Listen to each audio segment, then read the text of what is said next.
আসসালামু আলাইকুম। Happy homeo হল থেকে ডাক্তার নীলুফা ইয়াসমিন। বহু বছর যাবৎ জটিল ও কঠিন রোগের চিকিৎসা করে আসছি। আজকে আমি অত্যন্ত গুরুত্বপূর্ণ একটি বিষয়ে কথা বলবো। ছোট গ্রন্থি বড় কাজ।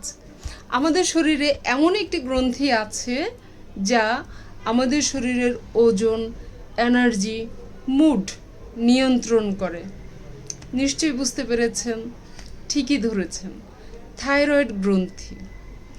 এই গ্রন্থি আমাদের শরীরে হরমোন তৈরি করে, থাইরয়েড হরমোন, যা আমাদের শরীরের মেটাবলিজম ঠিক রাখে। থাইরয়েড হরমোন যখন সঠিকভাবে কাজ করে না, তখন শরীরে দুই ধরনের সমস্যা দেখা দিতে পারে। এক, হাইপোথাইরয়েডিজম। হাইপোথাইরয়েডিজমে হচ্ছে থাইরয়েড হরমোনটা কমে যায়। থাইরয়েড হরমোন কমে গেলে তখন শরীরের ওজন বেড়ে যায়, ক্লান্তি, অবসাদ, চুল পড়ে যাওয়া, ত্বক শুষ্ক হয়ে যাওয়া, এই সমস্যাগুলো দেখা যায়। দ্বিতীয় সমস্যাটি হচ্ছে হাইপারথাইরয়েডিজম। এই সমস্যায় হচ্ছে থাইরয়েড হরমোনের পরিমাণ বেড়ে যায়।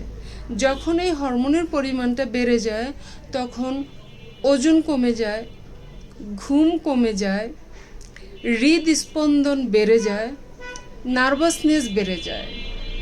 তাই এই লক্ষণগুলো যখন আপনাদের দেখা দিবে, দেরি না করে চিকিৎসকের শরণাপন্ন হবেন, কারণ টেস্ট করতে হবে। টেস্ট করলে শুরুতেই রোগকে কন্ট্রোল করতে পারবেন। আমার ভিডিওতে যেসব তথ্য আমি বলি, আপনাদের যদি ভালো লাগে, যদি উপকারে আসে, তাহলে আমার চ্যানেলটি সাবস্ক্রাইব করবেন, শেয়ার করবেন, যেন আরও 10 জন শুনে উপকৃত হয়। নিজেকে যত্ন নেবেন, ভালো থাকবেন। আল্লাহ হাফেজ।